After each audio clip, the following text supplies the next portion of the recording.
Olá, seja muito bem-vindo ao sexto episódio do Junta Podcast, o seu podcast sobre reumatologia. Eu sou o João Alho, sou reumatologista aqui no Pará, e hoje nós vamos ter a parte 2 do nosso episódio sobre lúpus.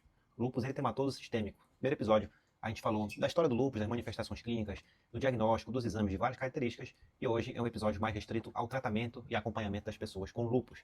Então, qualquer dúvida sobre isso que a gente já falou, volte lá no episódio 5 do nosso podcast, que você vai ter essas respostas. Aqui no sexto episódio, nós vamos falar sobre o tratamento. Agradecer que cada episódio que passa a gente está tendo mais audiência. Obrigado mesmo a todo mundo que tem curtido, comentado, compartilhado, seja nos cortes, né, no Twitter, no Instagram, no TikTok, no YouTube Short, no Kawaii, agora a gente também criou uma página no Kawaii.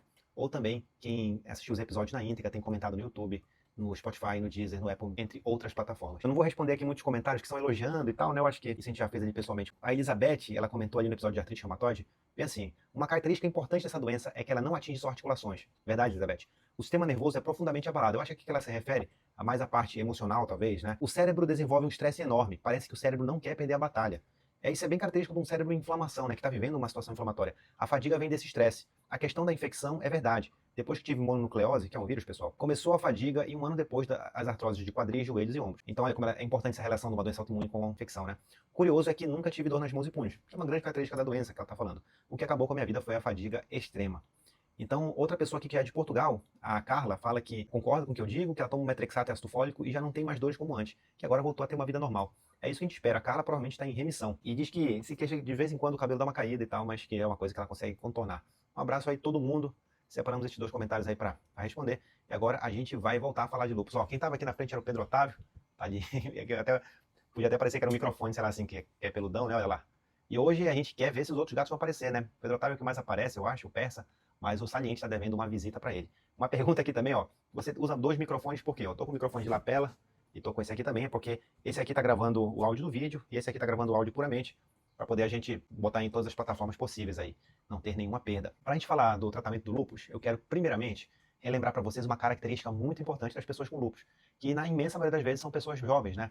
São mulheres jovens na maioria das vezes. Então, eu quero que você faça um exercício mental. Se imagine com 16 anos ou com 22 anos. Imagine-se uma garota dessa idade. Imagina o que essa garota pensa, o que ela gosta, o que ela faz. Então imagina que do dia para a noite essa garota adoece. Uma doença avassaladora, uma doença que até ameaça a sua vida, uma doença que faz com que ela perca as coisas boas ali, né, da juventude dela, da mocidade dela. Então ela começa a não ir direito na escola ou na faculdade, ou até no trabalho, se está começando. Até que ou ela é internada, ou ela vai numa consulta, descobre o que ela tem, que é o lúpus, e ela começa um tratamento. Beleza, ela melhora. A maioria das vezes ela melhora bem. Mas aí, quando ela volta a conviver com outras pessoas, meninos e meninas da idade dela, a conversa dele já não é sobre remédio, não é sobre médico. É sobre praia, é sobre balada, é sobre quem tá namorando com quem vai noivar, quem vai casar, quem tá ficando com quem, como é que foi na faculdade ontem, aquela série do Netflix, aquele galã da TV, entre outras coisas. E trabalho também, faculdade, sonhos e tal. Nenhuma delas está falando que não vai dar de sair esse fim de semana porque tem que colher exame segunda. Nenhuma dessas pessoas está falando que tu tá tomando um remédio e faz com que tenha um problema de estômago e não pode sair para comer aquela pizza. Nenhum tá falando que tem que tomar um remédio no hospital essa semana, então não vai dar de estudar na casa do outro e tudo mais. Das duas umas, ou essa pessoa se isola porque aqueles assuntos já sabe, não fazem mais parte da rotina dela, assim, ou essa pessoa começa a não se enxergar como uma pessoa que precisa desses cuidados, né, um paciente que precisa do acompanhamento, tenta se enxergar como uma pessoa, como outro qualquer, tal, que não tem essas obrigações, e acaba deixando isso de lado. Então esse eu vejo como um dos grandes motivos da adesão do tratamento da pessoa com lúpus ser uma questão tão complicada. Ninguém com 20 anos está pronto para fazer um tratamento, acompanhar uma doença crônica, tomar remédio todo dia, se programar para colher exame, para voltar em consulta. Então acaba que tem um hiato também muito grande, que a gente vê os pacientes entrando em atividade, justamente quando ocorre essa maturidade forçada. Como assim, João? Quando a pessoa é adolescente, até mesmo no começo da vida adulta, geralmente é a mãe, o pai ali que vai marcar as consultas, geralmente a mãe, né, deixar bem claro, que vai marcar as consultas, que vai lembrar de tomar o remédio, que vai fazer tudo e tudo mais. E aí essa pessoa às vezes vai morar em outra cidade para fazer uma faculdade, vai, né, conseguir um emprego e tudo mais, vai morar só, não importa a situação. Ou já vai envelhecendo, né, e acaba que os pais também vão envelhecendo, eles não querem tentar dar trabalho, não é mais o pai que faz isso, o pai e a mãe.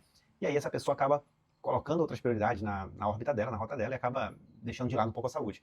E aí a atividade vem, e às vezes pode até ser fatal, né? Não posso deixar de falar a verdade aqui. Então eu acho que tudo isso, né, o adoecimento de uma pessoa tão jovem, faz com que seja tão impactante, né, a vida da pessoa com lúpus. E aí outras coisas também entram em cena para aumentar, né, essas disparidades. Por exemplo, renda. A gente sabe, isso é bem documentado na literatura, que quanto mais, né, acesso à renda um paciente com lúpus tem, melhor assim, a adesão ao tratamento, melhor são o jeito que ele vai encarar tudo isso, né? Porque a renda faz com que você não pegue 2 horas de ônibus, faz com que você more num bairro bom, consiga fazer atividade física, consiga comer melhor, consiga ir no médico com mais frequência, fazer exames sem tantas limitações, etc. Entre outros e outros problemas, né? Escolaridade também, até o número de família, de pessoas morando naquela casa, né? De filhos ou irmãos e tudo mais. Tem vários e vários desfechos aí que são interessantes de analisar. São os famosos determinantes sociais de saúde. A gente vai fazer um episódio só sobre isso mais pra frente, pessoal. Não tentem querer aprender tudo num episódio só, que não vai dar certo, não. Mas olha só, uma coisa também que é super importante a gente falar do tratamento das pessoas com lúpus é um pouco sobre prognóstico. O que é prognóstico?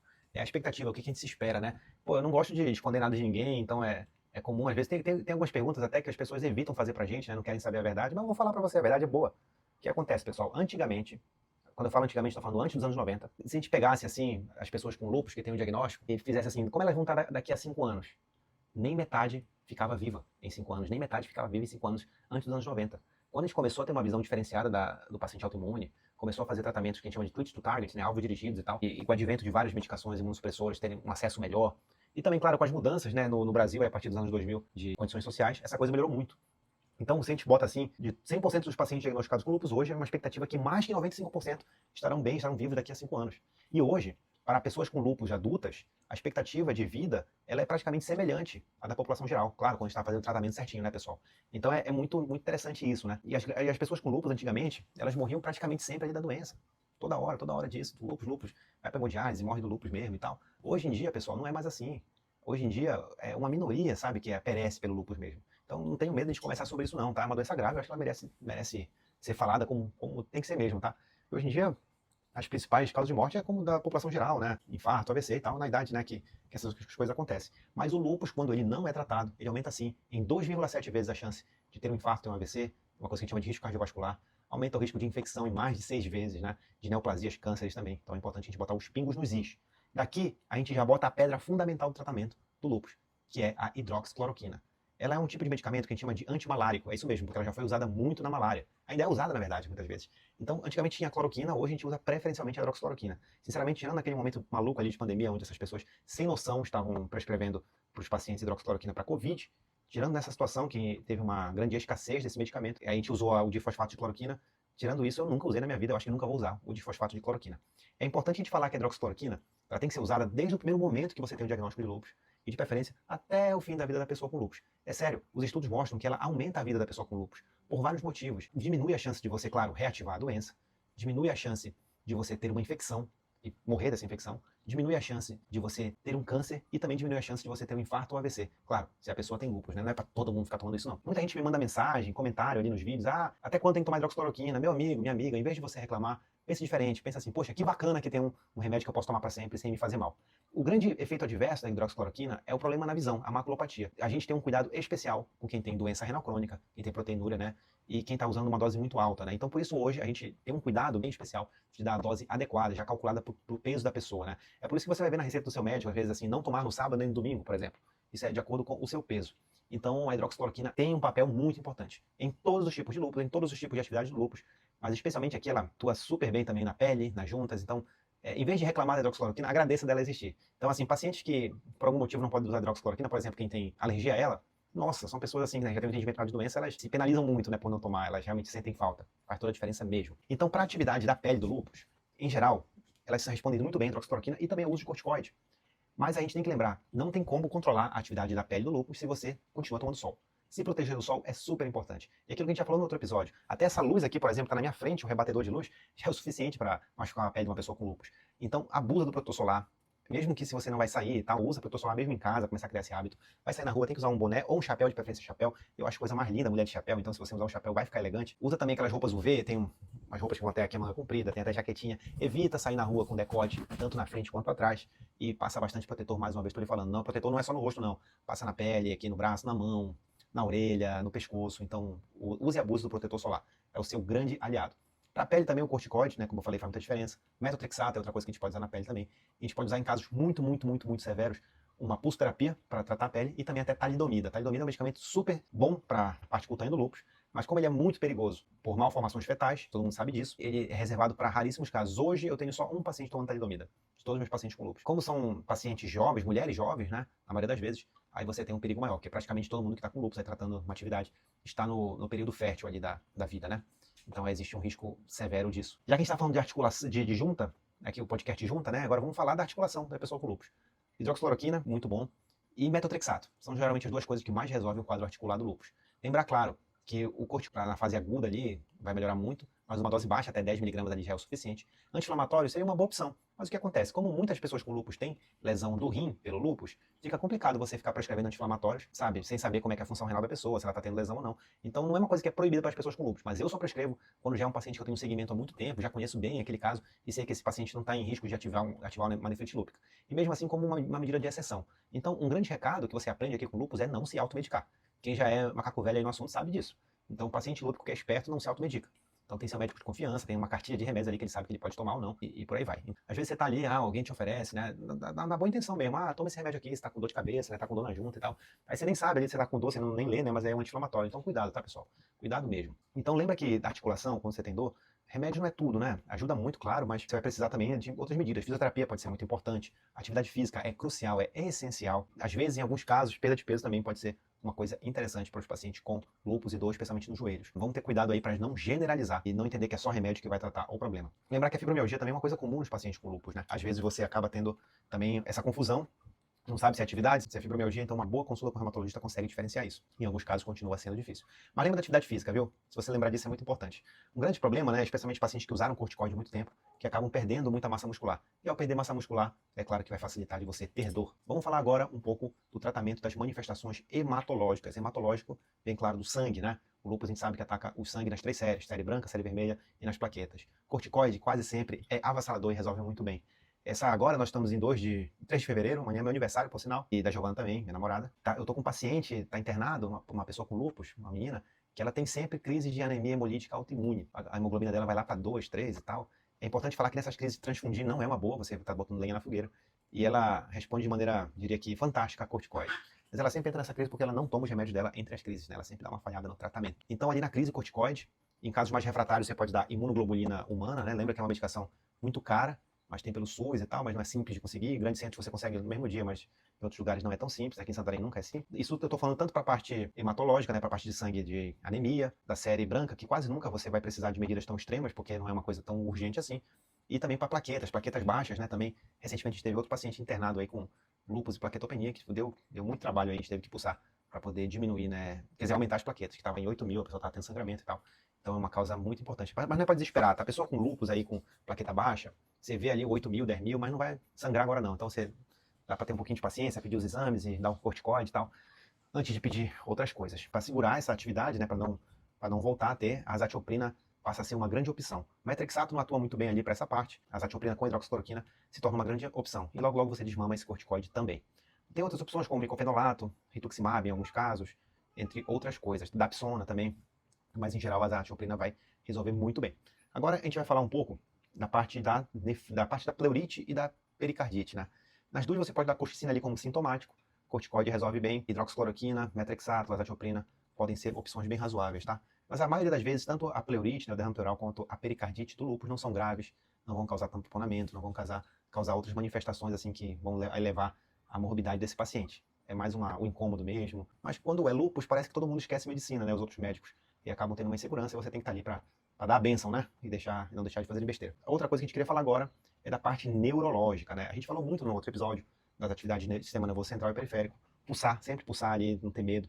Dar o corticoide para o paciente, se você detecta isso. Claro, excluir infecção, fazer exame de imagem, líquor, pulsar. E também logo você já vai pensar em coisa mais pesada ali, especialmente micofenolato ou ciclofosfamida. Já que a gente falou disso, vamos falar agora da nefrite, que eu diria que é o maior desafio. Mais uma vez eu vou mandar um abraço a todos os meus amigos nefros, especialmente meu grande amigo nefro, Valmir Crestani, que está em Bragança Paraense nesse momento. Um abraço, Valmir. O Valmir é um grande nefrologista, a gente sempre discutia muitos casos de nefrite lúpica, quando a gente estava lá no Hospital das Clínicas de São Paulo. E aí a nefrite lúpica, eu diria que é a coisa mais importante ali do lúpus, mais importante. E também é uma das coisas onde a gente tem maiores desafios, né? É muito difícil. Primeiro, todo paciente com nefrite lúpica tem que fazer uma biópsia renal, Mas você não vai esperar ter nas suas mãos uma biópsia renal para poder tratar esse paciente com nefrite lúpica, tá, pessoal? Por quê? Porque não é rápido. Na maioria dos lugares você não consegue rápido. A gente tem essa dificuldade muito grande no Brasil, essa logística no mundo, na verdade, não é só no Brasil, não. Então, pensou em nefrite lúpica, ali já vai pedindo os exames, né? O C3, C4, anti-DNA, outras coisas ali, claro, proteinúria, spot urinário, exame de imagem do rim e tudo mais. E aí você já começa um tratamento, pulsoterapia pesada ali com metilprednisolona, já começa a decidir se você vai fazer o micofenolato, que em 2023 o governo federal liberou ali, agora é pelo SUS, né, pela Conitec, PCDT, então você consegue gratuitamente, que antes era um grande desafio conseguir, hoje a gente consegue bem facinho mesmo, ou vai para ciclofosfamida. Em geral, eu prefiro o micofenolato, porque a gente tem um grande problema no serviço público, que é de conseguir marcar consultas para esse paciente, né? Pô, nefrite lúpica é uma coisa que eu queria ver o paciente de 2 em 2 semanas. No consultório privado também é difícil, porque a pessoa está doente, não está trabalhando, então não tem dinheiro ali, muitas vezes. Mas você acaba no WhatsApp, né, dando um suporte e tal. Então, nefrite lúpica é uma coisa que você tem que ver o cara de 2 em 2 semanas, de preferência, nos primeiros 3 meses, eu diria. Então, na vida no SUS, você não consegue, né? Então, a maioria dos lugares, né? Não estou generalizando os serviços. Então, você fazer ciclofosfamida e perder o paciente de vista é muito perigoso, é muito difícil. Mas a gente consegue ter um pouquinho mais de liberdade com o micofenolato, né? Que é por comprimido. E aí, ó, esse aqui é o Tonico, né? É o Tonico. É muito fofinho. Ele é o caçulinha aqui. Vai brincar, vai. Então, o micofenolato, ele é importante, sabe? E o grande ele quer brincar é aqui com a câmera, com o microfone. Olha aí, vai parecer bem, vai ser engraçado se isso aparecer. Ó. Nossa, Tonico, tu vai ficar aí na frente, cara. Deixa. O pessoal tá aqui mais pra te ver do que pra me ver mesmo. E quem tá no Spotify tá só ouvindo. Então deixa. Ah, eu gostei disso aí. Então, olha só. O micofenolato, ele tem essa vantagem, né? Que antes era muito caro, era mais de 3 mil reais por mês se você prescrevesse para o paciente, ele não conseguia comprar. E hoje, conseguindo pelo SUS é muito melhor, né? É muito melhor, e aí, com poucas semanas ele já está com ele na mão, em alguns lugares até no mesmo dia.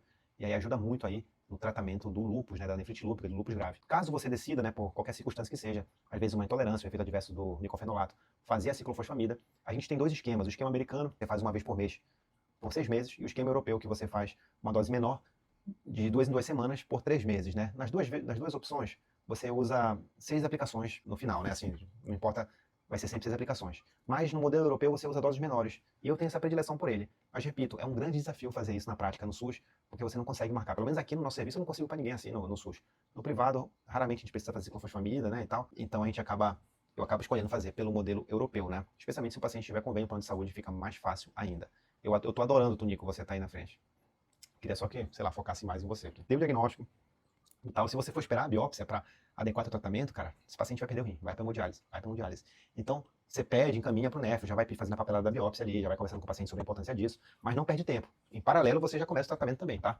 A gente falou de remédio, corticoide, né? Além da pulsoterapia, corticoide oral vai ajudar muito o paciente.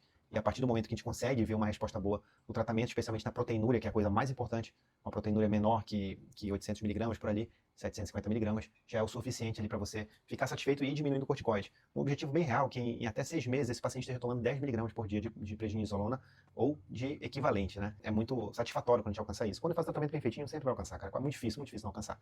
Mas acontece. E quando esses casos acontecem, sempre é bom checar a biópsia, ver se você está tratando da maneira certa, checar o diagnóstico também e checar se tem alguma coisa fora do lugar, como uma adesão ao tratamento, se está tomando remédio direitinho, se a pressão está bem controlada. Por isso que eu acho tão importante essas consultas tão frequentes com quem tem nefrite lúpica, porque o reumatologista vai ver tudo, vai ver os remédios, vai ver pressão, vai ver diabetes, colesterol, outras coisas que influenciam muito nisso aí, né? Então a pressão é um grande vilão, ainda mais que corticoide aumenta a pressão. E aí outras coisas podem ser usadas também, né? Tacrolimus, ciclosporina, ciclofosfamida que a gente falou, micofenolato e tudo mais. Em casos mais refratários, a gente pode combinar, né, mofetil e tacrolimus e também a gente pode combinar com rituximab, tem sido uma outra coisa que tem sido feito. A gente falou dos principais tipos de atividade, então eu queria falar um pouco das novidades aí do tratamento do lúpus, da nefrite lúpica, etc.